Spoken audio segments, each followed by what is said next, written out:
नमोस्तु महश्री, नमोस्तु महश्री, नमोस्तु महश्री। मुनि तरह के चरणों में बारंबार नमोस्तु। प्रश्नों के लिए सीधे चलते हैं मंचासीन मुनि संघ के चरणों में। और सर्वप्रथम निवेदन है पूज्य शुल्लक से 105 समादर सागर जी महाराज से कि अपने प्रश्न के माध्यम से हमें लाभान्वित करें। महाराज चरणों में नमोस्तु नमोस्तु नमोस्तु। महाराज जी, वर्तमान में धन भी है, साधन भी है, संसाधन भी है, फिर भी आज की युवा पीढ़ी कहो या वर्तमान में जो बुजुर्ग है वो असंयम क्यों बढ़ रहे हैं? तो असंयम की गुलामी से किस प्रकार बचे? नमस्ते महाराज जी। असंयम की गुलामी से कैसे बचे? देखिए, इसके लिए सबसे पहली आवश्यकता है आत्मज्ञान।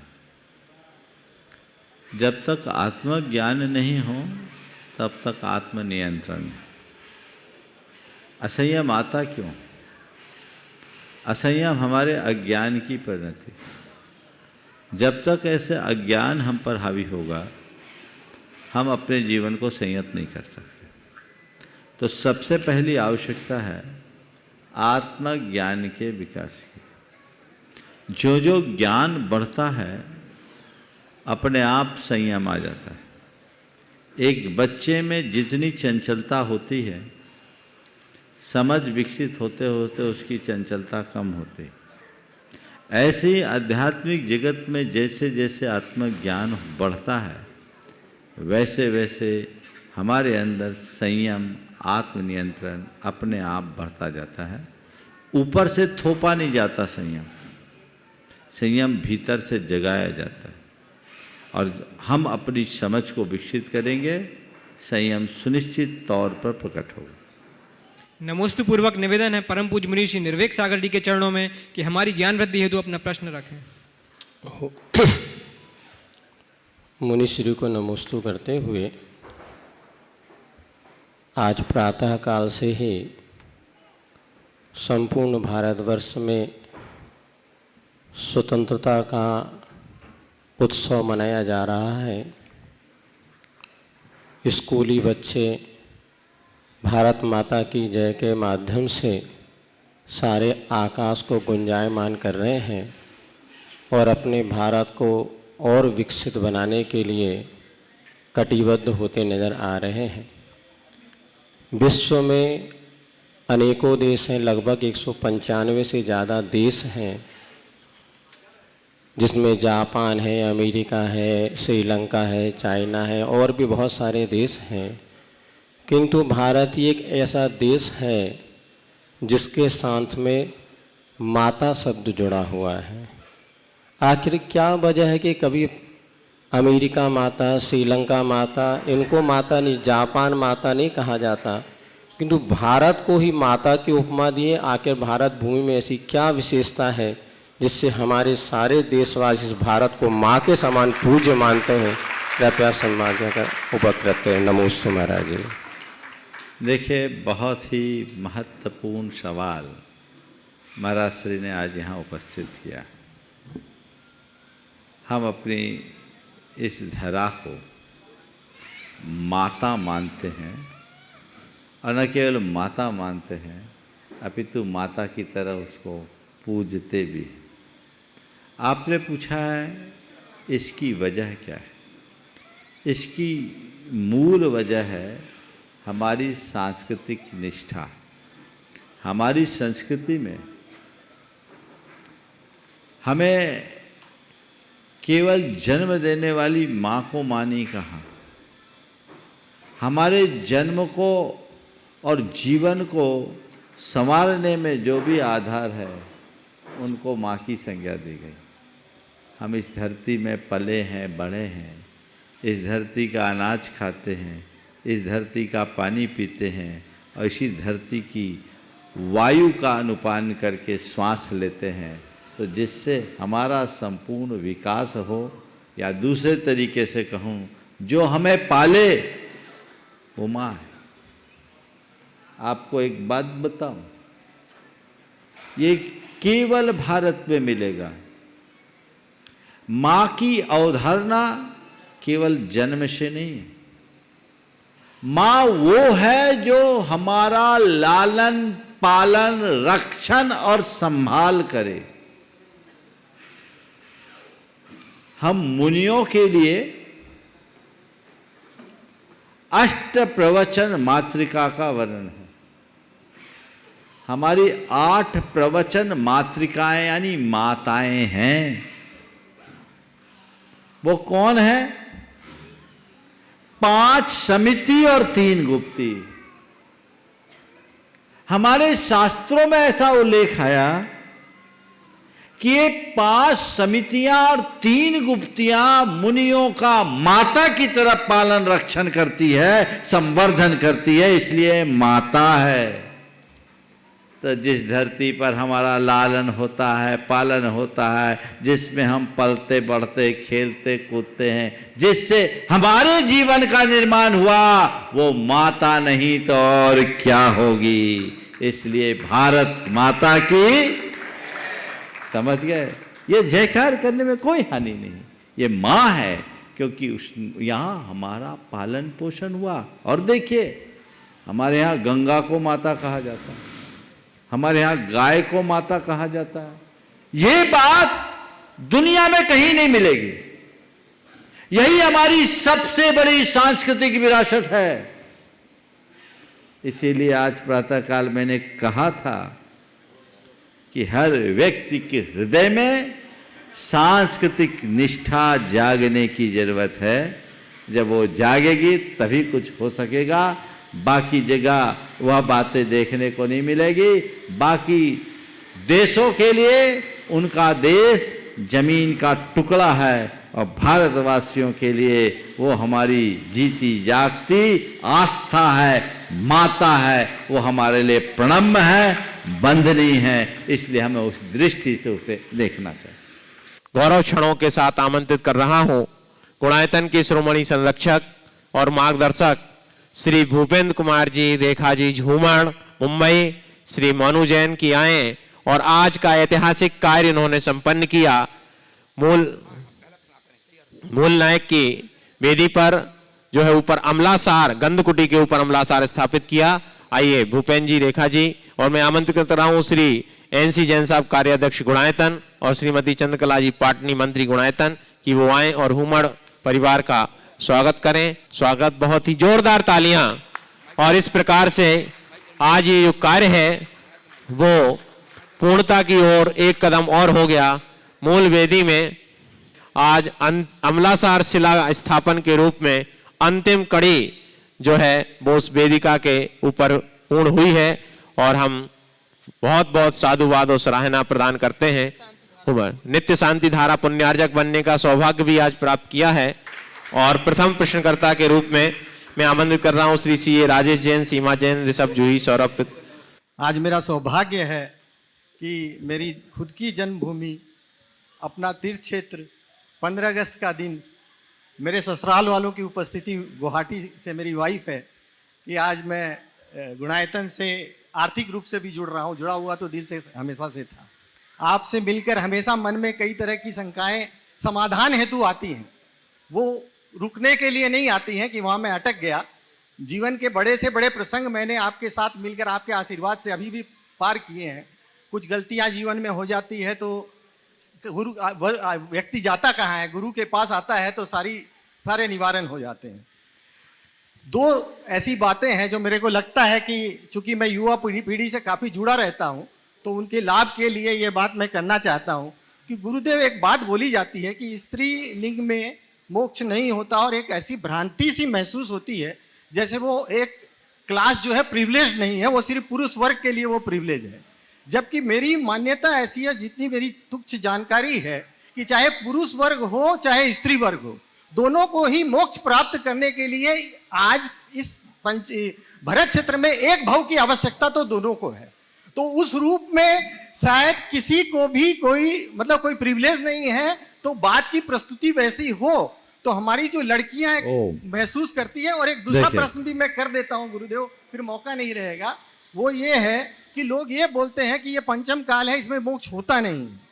तो पंचम काल में मोक्ष अगर नहीं होता है तो फिर विदेह क्षेत्र तो है ही है, चतुर्थ काल में भी 6 महीने में 608 जीव मोक्ष जाते थे। तो ये दोनों बातें अगर देखिए, आपका पहला सवाल, स्त्रियों को मोक्ष नहीं मिलता तो क्या पुरुषों को मिल जाता है? ध्यान रखने की बात केवल इतनी सी है, मोक्ष न स्त्री को होता है न पुरुष को होता है, मोक्ष तो निर्गंथ को होता है। और जिसके अंदर निर्गंथ होने की पात्रता प्रकट हो जाए वो मोक्ष हो जाए। अगर कोई स्त्री है इसलिए मोक्ष नहीं जा रही है, गलत बात। वो निर्गंथ नहीं बन पा रही इसलिए मोक्ष में रुकावट है, ये सही बात। और ये रुकावट केवल स्त्रियों के लिए नहीं है, पुरुषों के लिए भी है।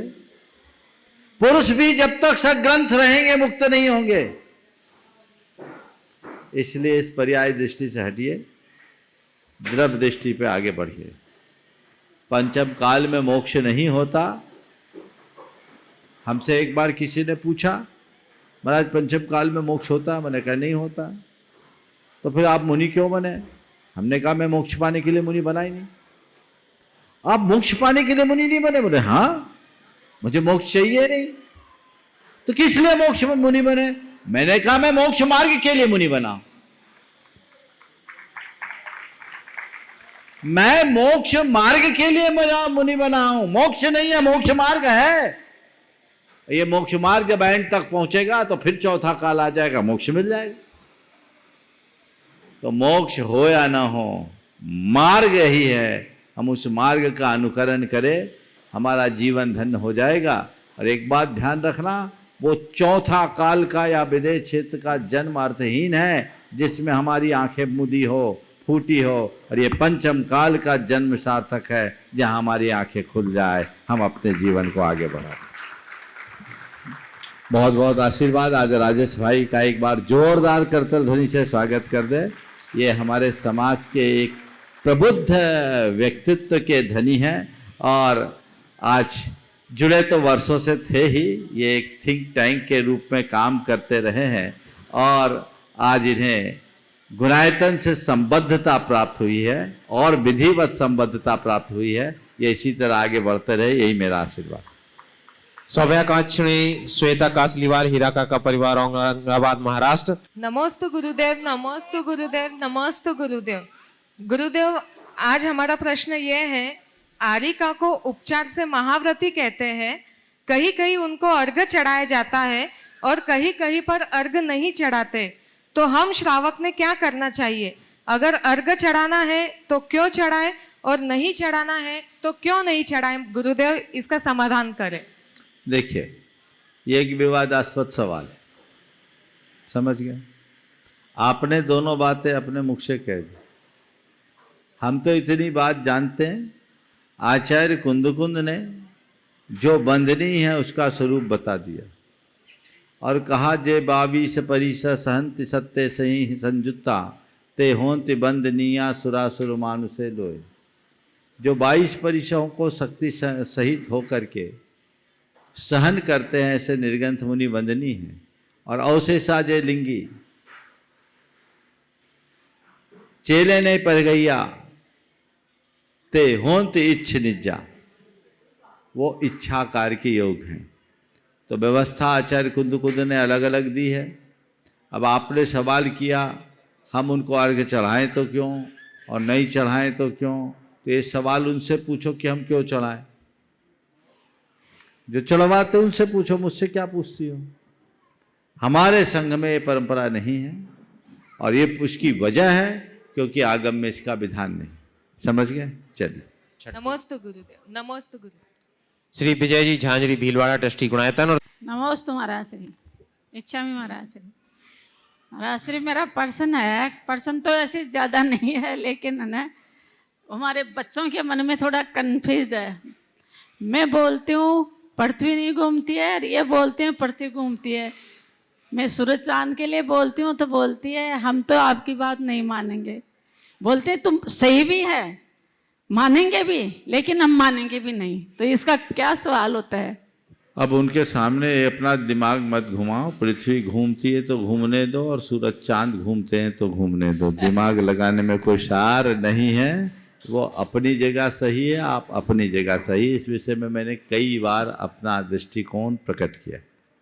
चलिए। महाराज जी, जैसे नई साल तो चैत से लगती है, दुनिया 1 जनवरी से मनाती है, तो वो भी कोई ये सब एक वैश्विक कैलेंडर आजकल चालू हो गया, इसलिए बदल गया।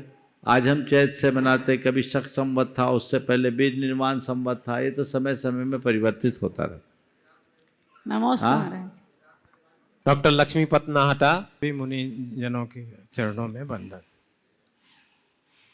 गुरुवर, मेरा आपसे प्रश्न है कि आज जैन धर्म इतना ज्ञानी ध्यानी और आप जैसे गुणी साधुओं के रहते हुए हम लोग इतने रोगग्रस्त क्यों हैं? क्यों आज घर घर में मधुमेह, रक्तचाप जैसी बीमारियां संक्रित है, जहां आप आचार विचार और आहार की इतनी सुंदर व्याख्या करते हैं, इतना सुंदर उपदेश देते हैं, क्या हम इन उपदेशों को निकलते ही भूल जाते हैं? ये एक ऐसी लाइन में विडंबना इसका उत्तर है। आज हमारी समाज गुरुओं को मानती है, गुरुओं की नहीं मानती। समझ गए ना? बस इसमें ही सारा उत्तर है। जिस दिन मानने लगोगे रंगत बदल जाएगी। सीए श्री सम्यक जैन प्रज्ञा। हालांकि डॉक्टर साहब ने ये जो चिंता व्यक्त की है बहुत गंभीर है, चिंतनीय है। अपनी जीवन शैली में बदलाव लाना चाहिए। जैनियों में संतुलित जीवन शैली का अभाव, स्ट्रेस बहुत ज़्यादा है, दिनचर्या सबकी उठपटांग हो चुकी है। अब दिनचर्या तो लगभग समाप्त हो गई, रात्रिचर्या शुरू हो गई। इन सब चीज़ों से जो असंतुलन हो रहा है वो अनेक बीमारियों को जन्म दे रहे। हमें इन पर गंभीरता से विचार करना चाहिए और अपनी प्रवृत्तियों में युक्ताहार विहार को जोड़ना चाहिए। श्री सुनील जी जैन बड़जात्या के साथ श्री दिगंबर जैन महिला संगठन गुवाहाटी। श्री दिगंबर जैन गुवाहाटी समाज पूर्वोत्तर प्रदेश दिगंबर जैन महिला संगठन की ओर से गुरुदेव को त्रिबार नमोस्तु नमोस्तु नमोस्तु। हम सब यही चाहते हैं कि जब भी आपका यहाँ से विहार हो गुरुवर, गुवाहाटी की ओर ही हो, हम आपको श्रीफल भी भेंट करना चाहते हैं। हमारे अध्यक्ष महावीर जी का विनम्र निवेदन था कि आप जरूर गुरुदेव के यहाँ जाइएगा और उनको श्रीफल भेंट करिएगा। तो गुरुदेव के चरणों में हम सब श्री दिगंबर जैन पंचायत गुवाहाटी पूर्वोत्तर प्रदेश दिगंबर जैन महिला संगठन की ओर से त्रिबार नमोस्तु नमोस्तु नमोस्तु। महाराज श्री के चरणों में त्रिबार नमोस्तु नमोस्तु नमोस्तु।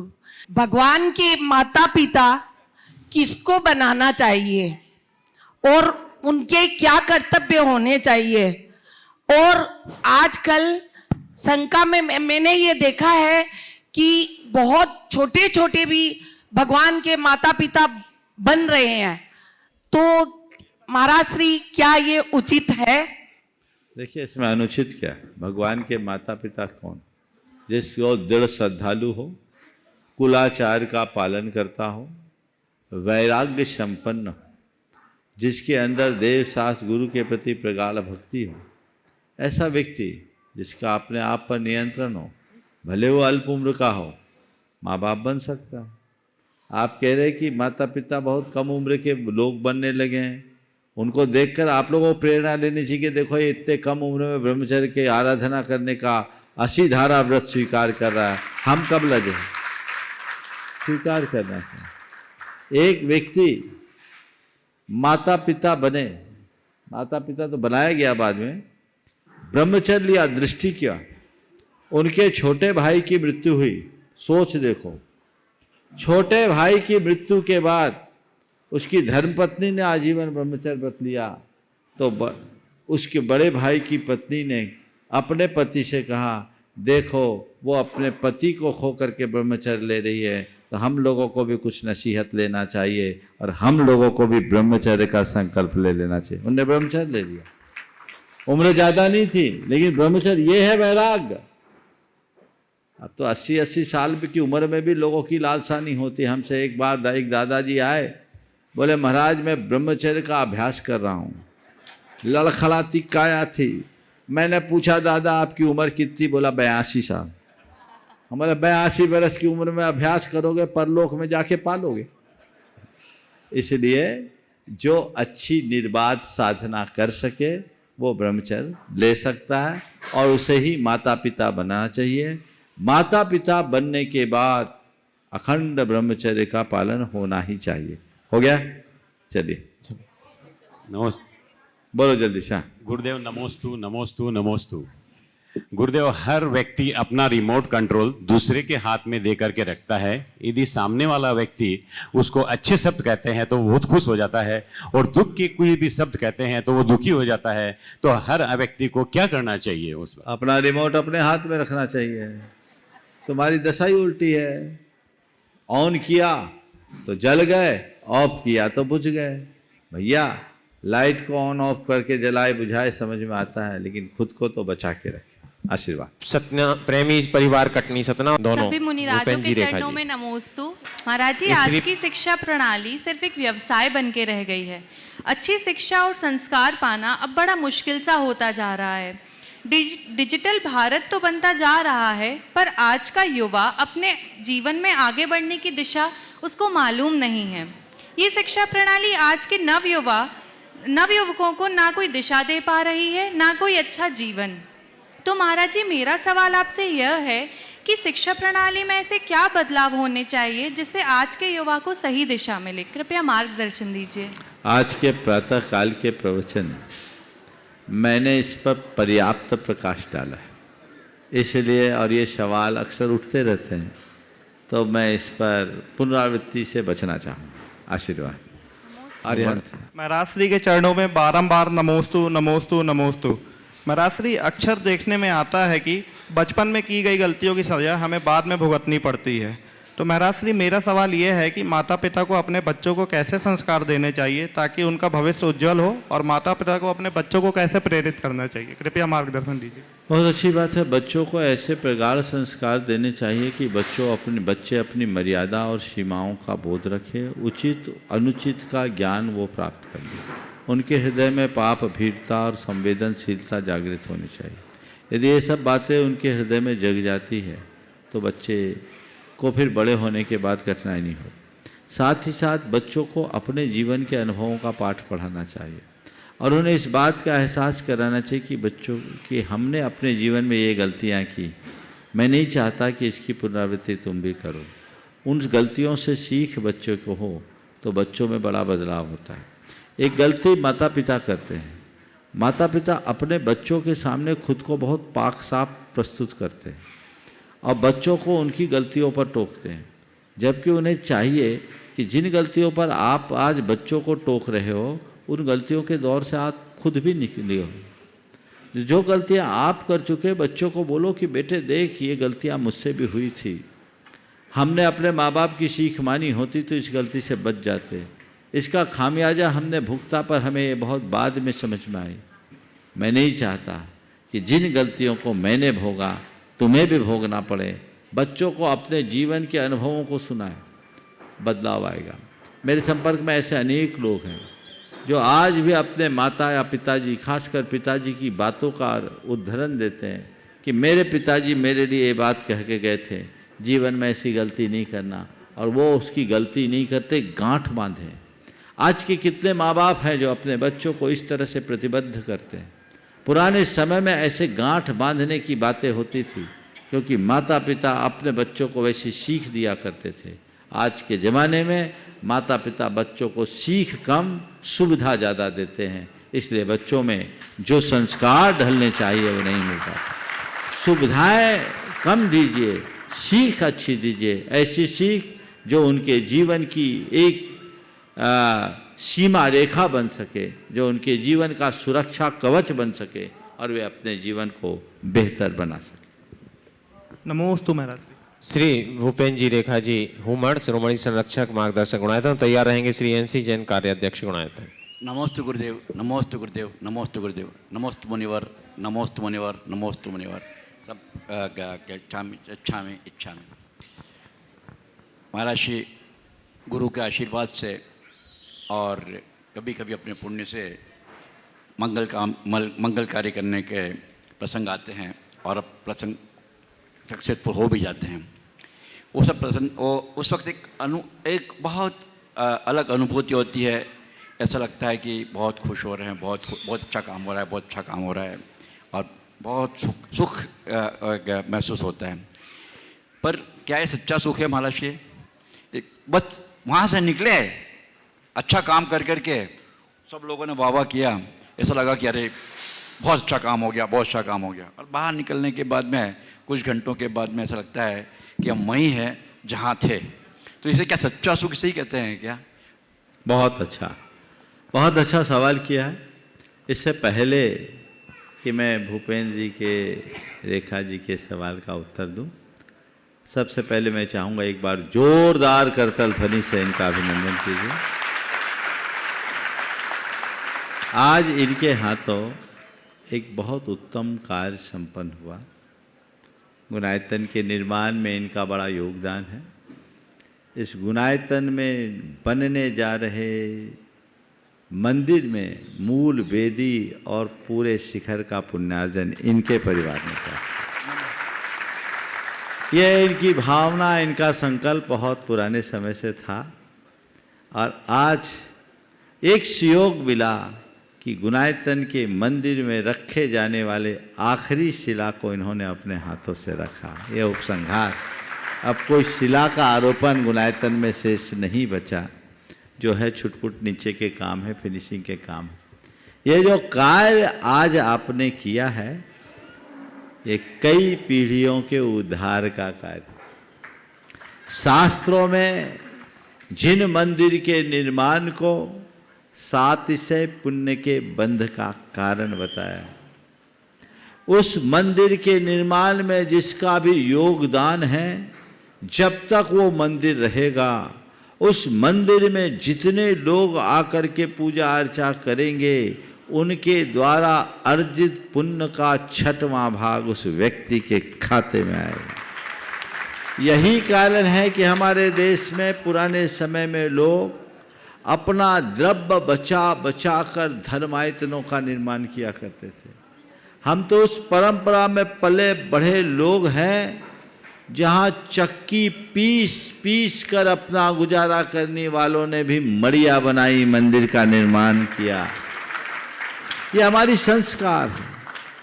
हम उस परंपरा में पले बढ़े लोग हैं जहाँ खुद रूखी रोटी खाकर भगवान के आगे घी की ज्योत जलाने की परिपाटी है। तो ये एक बहुत उत्तम कार्य। यद्यपि गुणायतन से पूरा विश्व जुड़ा और पूरे दुनिया के लोगों ने अपनी अपनी शक्ति के अनुरूप योगदान दिया, दे रहे हैं, आगे भी देंगे, और मैं आज उन सबको आशीर्वाद देता हूं जो प्रत्यक्ष और परोक्ष रूप से इसके निर्माण में अपना योगदान दिए। लेकिन बाजी हुमर जी ने मारी है। ये योग इनको मिला, और हुमर जी आज एक रहस्य का उद्भेदन कर रहा हूं। जब आपका निवेदन मेरे पास आया तो उस समय एक सज्जन की और पहले से मेरे पास भावना थी। मैंने आपको स्वीकृति तुरंत दी नहीं थी। मैंने उन तक मैसेज पहुंचाया कि भाई एक और भावना आई है, आप बोलो क्या करना है। तो उन्होंने कहा, महाराज जी मैं तो जुड़ा हूँ ही, अगर ये सौभाग्य वो लेते हैं तो अच्छा है, उन्हें प्रदान कर दीजिए। आपका पर ये आपका भाग्य था, प्रबल पुण्य था। शाश्वत तीर्थ में इतना बड़ा पुण्य लाभ हर किसी को नहीं मिलता। ये सौभाग्य आज आपको और आपके परिवार को मिला। आपका आशीर्वाद महाराज जी, आपका आशीर्वाद। मैं तो आशीर्वाद देता हूं कि आपकी ऐसी ही भावनाएं फलीभूत होते रहे और आने वाले दिनों में और बढ़ चढ़ करके हिस्सा लेते रहे। मन में एक ही लक्ष्य रखो, मेरे द्वारा मेरे जीवन काल में जो भी अर्जित है वो मैं परमार्थ के लिए समर्पित करके जाऊं, जिससे पीढ़ियों का उद्धार हो। ये सोच अपने अंदर हर व्यक्ति को रखनी चाहिए। लोग अपार संपत्ति जोड़ते हैं और एक दिन छोड़कर चले जाते हैं। अपनी संतान के लिए छोड़ते हैं, लेकिन संतान योग्य होती है तो अपने पिता से प्राप्त संपत्ति से कई गुनी संपत्ति बना लेते हैं। उसके काम में वो संपत्ति नहीं आ पाती, वो उसका भोग नहीं कर पाता।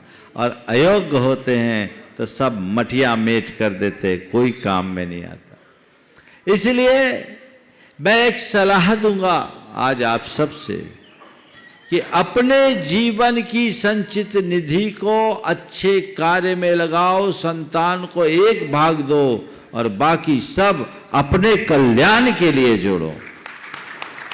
ये अपने जीवन का परमार्थ है और जो इस आदर्श का अनुकरण करते हैं उनका ही भवोद्धार होता है। पुनः मैं भूपेंद्र जी और रेखा जी को, उनके साथ मोनू जो उनके साथ छाया की तरह हमेशा उनके हर कार्य में लगा रहता है, मैं आशीर्वाद देता हूँ कि ऐसे ही भावनाएं फलीभूत होते रहे और आगे बढ़ते रहें। अब आपके सवाल का उत्तर, आपने जो सवाल किया वह भी आपके सोच को प्रकट करता है कि क्या इसमें असली सुख है। देखो, इसमें अल्पकालिक संतुष्टि है और पुण्य का आश्रय है। सुख इसमें नहीं है, सुख नहीं है। सच्चा सुख किसी बाह्य उपलब्धि में नहीं है। सच्चा सुख तो अंतर्मुख होने में है। बाहर के वैभव से तो इंद्र और नरेंद्र को भी सुख नहीं मिलता। सुख की प्राप्ति उन्हें ही होती है जो सर्व संकल्प विकल्पों से मुक्त होकर अपनी आत्मा में स्थिर होते हैं। आपने पूछा कि क्या इसमें सच्चा सुख है, मैं कहता हूं इसमें सच्चा सुख नहीं है, लेकिन इस तरह का सत्कार करने वाले के हृदय में संसार और संसार का राग मिटता है, आकर्षण मिटता है और उससे अंदर वैराग्य के संस्कार प्रकट होते हैं और वही वैराग्य के संस्कार कालांतर में आत्मा में ऐसी योग्यता विकसित करते हैं जिससे व्यक्ति तोर सकर जग दंद फंद निज आत्म को ध्याऊं की परिणति पाकर सच्चा सुख भोगते हैं। हम तीर्थंकरों के जीवन चरित्र को जब पलट कर देखते हैं तो उनके संपूर्ण जीवन चरित्र में 10 भव की गाथाएं मैंने बहुत बारीकी से अध्ययन किया। 10 भवों में मैंने देखा तीर्थंकर भगवंतों ने हर मनुष्य पर्याय में मुनि बने और मुनि बनने से पहले जब तक श्रावक रहे तो उनने दान और पूजा का काम किया और मुनि बने तो ज्ञान और ध्यान में लीन हुए। उनके द्वारा प्रदत्त दान का संस्कार, उनके द्वारा की जाने वाली पूजा और भक्ति जन्य संस्कार उनकी आत्मा की योग्यता को बढ़ाए, उनकी पात्रता को बढ़ाए। मुनि बने तब साधना किए, फिर गृहस्थ हुए, सदगृहस्थी के साथ दान और पूजा का कर्म किए और बढ़ते बढ़ते तीर्थंकर प्रकृति का बंध कर आज साक्षात तीर्थंकर हो गए। तो हुमड़ जी अभी सच्चा सुख नहीं मिला, लेकिन सच्चा सुख पाने की ललक जागना भी एक बहुत बड़ी उपलब्धि है। संसार के बहुतेरे प्राणी तो इस भौतिक सुख को ही सर्वस्व मानते हैं और उसके पीछे पागल होते हैं। बिरले भव्य जीव ऐसे होते हैं जिनको सच्चे सुख को पाने की ललक होती है। मुझे बेहद प्रसन्नता है कि आपके मन में ये प्रतिक्रिया आ रही है, क्या इसमें सच्चा सुख है? गांठ बांध लो अंदर, इन सब में कोई सुख नहीं है। सच्चा सुख तो मेरे अंदर है। जब तक मेरे साथ बाहरी संपर्क और संबंध जुड़े हैं, सुख नहीं। सुख तभी फलीभूत होगा जब निज का निज से नाता जुड़ेगा, संबंध जुड़ेगा, ये भाव भी जागृत होते हैं। तो समझना ये हमारे जीवन का पथ प्रशस्त करता है और इससे हम अपने जीवन को बेहतर बनाते हैं। नमस्ते नमस्ते। श्री एनसी जैन कार्याध्यक्ष गुणायतन और तैयार। देवमणि राज्यों के चरणों में मेरा, मेरे परिवार और समस्त मॉडल टाउन जैन समाज दिल्ली का 3 बार नमोस्तु। छुल्लक जी के चरणों में मेरा इच्छामी। मुनिश्री कहते हैं कि समय कब बदल जाए पता नहीं और भाग्य कब साथ छोड़ दे कह नहीं सकते, तो दोनों पे अहंकार नहीं करना चाहिए। लेकिन इसके साथ ये भी कहते हैं कि अगर हम सम्यक पुरुषार्थ करें तो हम अपना समय भी बदल सकते हैं और भाग्य भी बदल सकते हैं। तो कैसा सम्यक पुरुषार्थ हो कि हम अपना समय और भाग्य इसी अनुरूप करें कि हमारा जीवन आगे ठीक हो जाए। जरा बहुत अच्छा, आपके प्रश्न में 2 दिशा है। समय कब बदल जाए और भाग्य कब साथ छोड़ दे कहा नहीं जा सकता, इसलिए अहंकार नहीं करना चाहिए। लेकिन हम समय को बदल पाए और भाग्य को बना पाए उसके लिए प्रयास क्या करें? सम्यक पुरुषार्थ। समय को हम बदल लें और अपने भाग्य को बना लें, उसके लिए क्या पुरुषार्थ करें? बस एक ही काम करो, प्रमाद छोड़ो। प्रमाद छोड़ो, उद्यमी बनो, तत्पर रहो। हमारे हाथ में केवल वही है। यदि व्यक्ति के हृदय में सच्चा तत्व ज्ञान हो और व्यक्ति अपने लक्ष्य के प्रति समर्पित होकर उत्साह के साथ लग जाए तो वो बिगड़े हुए समय में भी बहुत कुछ अच्छा बना सकता है और अपने भाग्य को सदैव ऊंचा रख सकता है। कदाचित समय खराब भी क्यों न हो, उसका मन खराब नहीं होगा और मन को स्थिर रखना ही जीवन की सबसे बड़ी उपलब्धि। मुनिश्री, एक मुझे निवेदन करना है। हाँ, आप सभी को सादर जय हिंद। और जो पारस चैनल और जनवाणी चैनल के माध्यम से जितने भी श्रोता देख रहे हैं और जो भी हमारे गुणायतन से जुड़े हैं, जिन्होंने दानदाता हैं और जिन्होंने समय समय में दान की घोषणा की और दान देते रहे हैं, उनसे मेरा विनम्र निवेदन है कि समय पे अपनी दान राशि भिजवाएं। गुणायतन का कार्य बहुत तेज़ी से चल रहा है और राशि के अभाव में काम नहीं रुकना चाहिए। तो मेरा एक बार पुनः सबसे करबद्ध निवेदन है कि जिसने दान राशि दी है, जो भी समय लिया है, समय अनुसार अपनी दान राशि गुणायतन में भिजवा दें ताकि हमारा काम सुचारू रूप से चल सके। ओम, देखो एक बात मैं कहूँगा आप सबको, आपके भले की, फायदे की बात बताऊं। तुम लोग जिन लोगों ने दान देने का भाव रखा है, दान तो देना ही है। अभी दोगे तो सब लग जाएगा, बाद में दोगे तो पता नहीं कहाँ लगेगा। लगेगा तो अच्छे ही काम में, लेकिन अभी दोगे तो उसी में लगेगा जिसमें आपको लगाना है। इसलिए जिनकी भी जो भी कमिटमेंट्स हैं, जितनी जल्दी हो सके देव। सामने वाला मांगे ऐसी प्रतीक्षा ही मत करो, आगे होकर के देना चाहिए। जिस दिन तुमने बोला पुण्य उस दिन नहीं आता, पुण्य तो उसी दिन आता है जिस दिन तुम छोड़ते हो, जिस दिन तुम देते हो। इसलिए अभी जो कार्याध्यक्ष महोदय ने आप सबसे बात की है, उस बात को गंभीरता से समझना चाहिए और सभी लोगों को, न केवल यहाँ की बात कर रहा हूँ, कहीं भी कमिटमेंट करे तय समय पर करना चाहिए। और आप सबसे भी मैं कहता हूँ, जिनकी भी देनदारियाँ हैं, पहली कोशिश प्रतिष्ठा के पहले मेरा पैसा लग जाए, कर्जदार न बनूं। कई जगह तो मैंने देखा भगवान विराजमान किए और वो भी कर्जे में। प्रतिष्ठा हो गए, भगवान विराजमान कर गए, प्रशस्ति लिख गई, प्रशस्ति लिख गई, अब पैसे आए नहीं। तो अब बताओ ये कितनी बड़ी धोखाधड़ी भगवान के साथ। ऐसा कर्म कभी मत करना।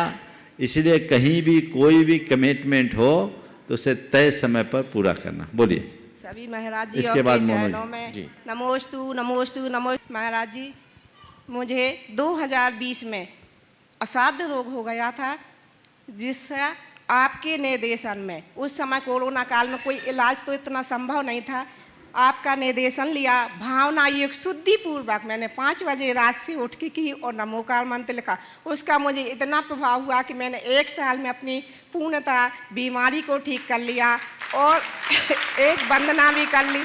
पर महाराज जी, मेरा ये है कि इस बीमारी का नाम सुनते ही ना मुझे घर वाले परमिशन देते आगे बढ़ने के लिए। मैंने गुरुदेव से कुंडलपुर में कुछ नियम मांगे थे, तो उन्होंने बोला जो कर रही हो दृढ़ता से करो, इसमें शिथिलता नहीं आना चाहिए, आगे सब देखिए।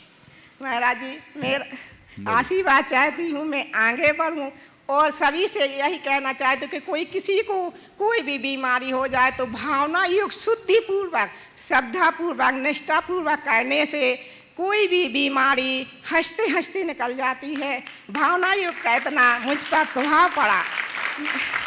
देखिए, एक बार जोरदार करतल ध्वनि से विभा जी का सम्मान कीजिए। इन्होंने आज अपना जो अनुभव प्रस्तुत किया है, ये इनका ही नहीं, ऐसा अनुभव अनेक लोगों का है। ध्यान रखें। और इन्होंने जितनी शुद्धता और निष्ठापूर्वक किया, मैं और खुलासा ही कर दूं, ये तो नाम नहीं बता दूं, ये कैंसर से ग्रसित थी और आप कल्पना कर सकते हैं पैदल वंदना करके आए।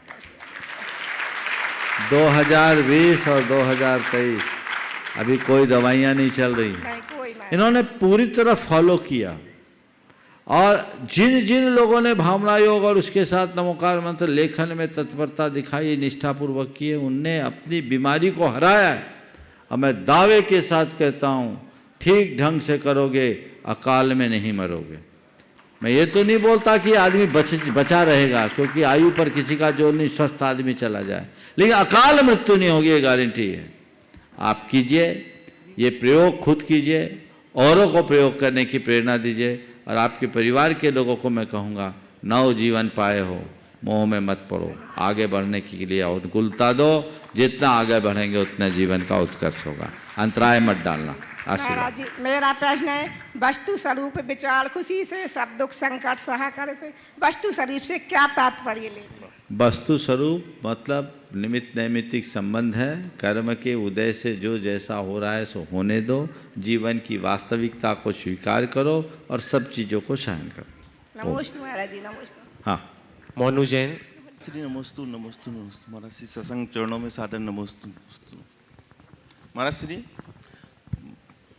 हाँ बोलो। महाराज श्री, मन अगर सबरी जैसा शांत रहे, मतलब ज़्यादा उतावला ना हो, तो फिर प्रभु खुद आ जाते हैं। और मन अगर केकई जैसा चंचल हो तो कोई मंत्रों से ठग लेती है। तो मन को कैसे नियंत्रण में रखें? बहुत बढ़िया, तुमने दो पात्रों की चर्चा की कि मंथरा के चक्कर में पड़ोगे तो ठगे जाओगे, और सबरी जैसे बनोगे तो राम पाओगे।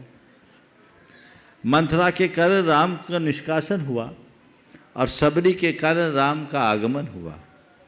तुम्हारे सवाल में ही तुम्हारा उत्तर है। नियंत्रण कैसे? सबरी है क्या? सुनो तो, सबरी का मतलब क्या है? सब्र,